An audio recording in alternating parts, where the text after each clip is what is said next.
Twelfth की जो accounts है क्या वो एक 11th की ही तरह अकाउंट्स है या कुछ अलग बात है?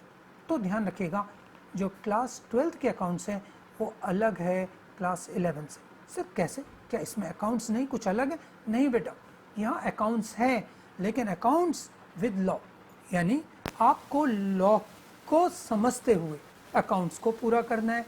यानी जब तक आपको लॉ के बारे में नहीं पता तब तक आप लोग उस अकाउंट्स को ठीक से समझ ही नहीं सकते, या कहीं तो अकाउंट्स को समझने के लिए आपके पास लॉ का भी नॉलेज होना चाहिए। यानी अगर आपको कोई भी अकाउंटिंग ट्रांजैक्शन बनानी है तो उसमें इम्पैक्ट हो। सर अगर पार्टनर्स को इंटरेस्ट ऑन लोन के बारे में कुछ नहीं कहा तो हम उन्हें 6% दे रहे, जबकि कुछ नहीं कहा तो क्यों हम उनको दे रहे? It is because of partnership law. इसी तरह से अगर इंटरेस्ट ऑन कैपिटल नहीं कहा तो शायद हम नहीं दे रहे। सर क्यों नहीं दे रहे? सैलरी के बारे में नहीं कहा, कोई आदमी वर्किंग पार्टनर है, कोई पार्टनर वर्किंग पार्टनर है, even though he is not getting any salary, and it is because of law. क्योंकि लॉ में प्रोविजन है कि अगर कोई पार्टनर काम करता है यानी वो वर्किंग है चाहे वो स्लीपिंग है, लेकिन पार्टनरशिप डीड में यानी एग्रीमेंट में ये नहीं लिखा गया है कि उसका रेम्यूनरेशन क्या होगा, तो he will not get anything from the business entity. तो इसका मतलब ये लॉ है, ये लॉ की वजह से ऐसा ट्रांजैक्शन हो रहा है, जबकि एंट्रीज तो दोनों की बनाई जा सकती है। इसलिए ये बहुत इंपॉर्टेंट है कि आप लॉ के साथ में अकाउंटिंग सिस्टम को समझें।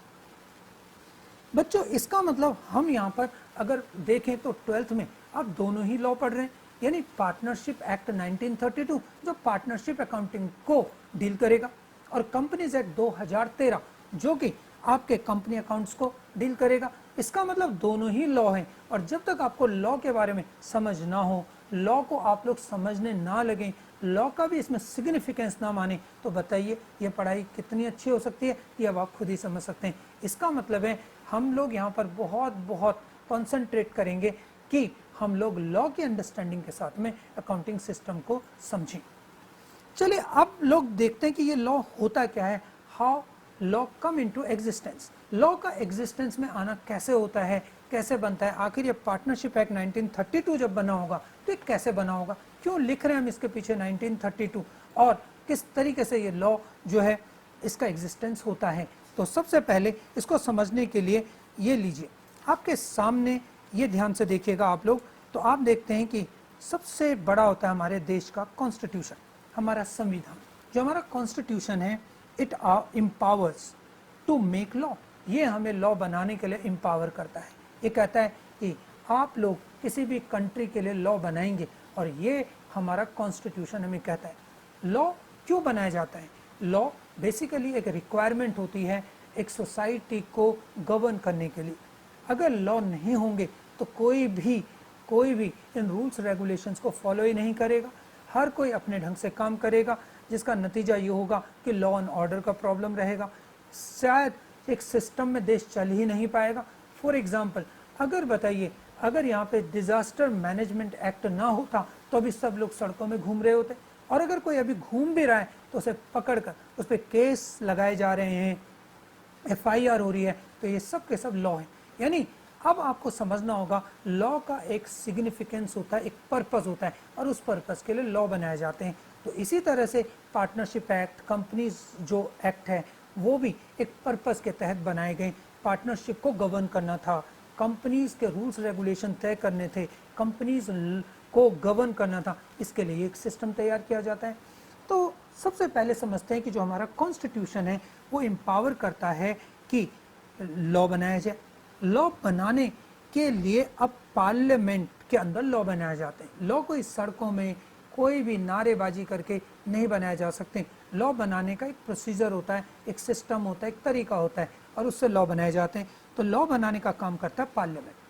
पार्लियामेंट में हमारे पास दो हाउसेज होते हैं, एक होता है हमारा अपर हाउस और एक होता है हमारे पास लोअर हाउस। अपर हाउस और लोअर हाउस, अपर हाउस को हम राज्यसभा और लोअर हाउस को हम लोग लोकसभा का नाम देते हैं। राज्यसभा लोकसभा जो है इनके अंदर जो मेंबर्स ऑफ पार्लियामेंट होते हैं उनके द्वारा कोई भी जब बिल प्रेजेंट किया जाता है, यानी कानून बनाने के लिए जब एक बिल प्रेजेंट किया जाता है, यानी जब उसका ड्राफ्ट प्रेजेंट किया जाता है, तो जब उसे प्रेजेंट किया जाता है तो हम कहते हैं बिल प्रेजेंटेड। जब बिल प्रेजेंट होता है तो उसके ऊपर डिस्कशन होता है, इसके अंदर कई सारी बातें, एक पार्टी कहते हैं कि नहीं ऐसा तो नहीं होना चाहिए, इसके अंदर ये चीज़ ज़्यादा हो रही है, इसे कम कीजिए, ये सज़ा कम है इसको ज़्यादा कीजिए, फाइन ज़्यादा लगा रहे हैं ऐसा करिए, यानी कि lot of discussion take place. और आप लोगों ने पार्लियामेंट तो कई बार देखी ही होगी। अब इसका मतलब इन दोनों सभाओं में डिस्कशन होता है और उसके बाद अगर बहुमत के साथ में ये बिल पास हो जाता है तो अब ये लॉ बनने की तरफ आगे बढ़ जाता है। लेकिन अभी भी ये लॉ नहीं बना है। लॉ बनने के लिए जरूरी होता है कि ये प्रेसिडेंट के द्वारा साइन किया जाए, यानी प्रेसिडेंट अब इस बिल के ऊपर साइन करता है और जब प्रेसिडेंट इसे साइन करते हैं तो अब ये बन जाता है कानून। लेकिन कानून अभी भी आम जनता के लिए एप्लीकेबल नहीं रहता। आम जनता के लिए अगर किसी भी कानून को एप्लीकेबल करना है तो गवर्नमेंट के पास उसके लिए मशीनरी, एक सिस्टम होना चाहिए। और जब मशीनरी, एक सिस्टम होगा कि यस हम इसका पालन करवा पाएंगे आम जनता से, तो इसके लिए अब उसका नोटिफिकेशन दिया जाता है। जब इसका नोटिफिकेशन होता है यानी आम जनता के लिए ये बता दिया जाता है एक तरह से ऑफिशियल गैजेट में, वेबसाइट पे कि अब ये बिल नोटिफाइड हो गया है, यानी आम जनता सावधान, ध्यान रखें अब ये बिल आपके सामने आ चुका है, इसका कानून आपके लिए एप्लीकेबल हो चुका है। और इसका सीधा उदाहरण रिसेंटली आपको याद होगा कि ट्रैफिक नियमों में जब बदलाव हुआ, प्रेसिडेंट ने उसे साइन करा और नोटिफाई हो गया, तो उसके बाद से बहुत भारी भरकम चालान काटे गए। क्या पर्पस था सर इस बिल का कि जो इतने हैवी, मतलब कि जो ट्रैफिक एक्ट में चेंज हुआ, इसका क्या मतलब था? ये इसीलिए था ताकि जो लोग ट्रैफिक वायलेशन करते हैं, हमारे देश में इतने सारे एक्सीडेंट्स होते हैं, उनसे लोग मरते हैं, तो उससे बचने के लिए उसका पर्पस था कि लोगों को बहुत कड़ाई से इसका पालन करवाया जाए, ट्रैफिक रूल्स के बारे में उनकी समझ बढ़े, वो जाने और दूसरों की और अपनी जान की वो हिफाजत करें, इसके लिए वो लॉ बना। तो बच्चों इस तरीके से एक पर्पस होता है और इसी पर्पस के साथ आप समझ जाइए पार्टनरशिप एक्ट और कंपनीज लॉ जो है वो बने, और इन्हें भी आपको समझना है कि ये क्या है। अब बात आई कि जैसे प्रेसिडेंट ऑफ इंडिया इसे साइन करते हैं, उसका नोटिफिकेशन हो जाता है तो ये लॉ बन जाता है।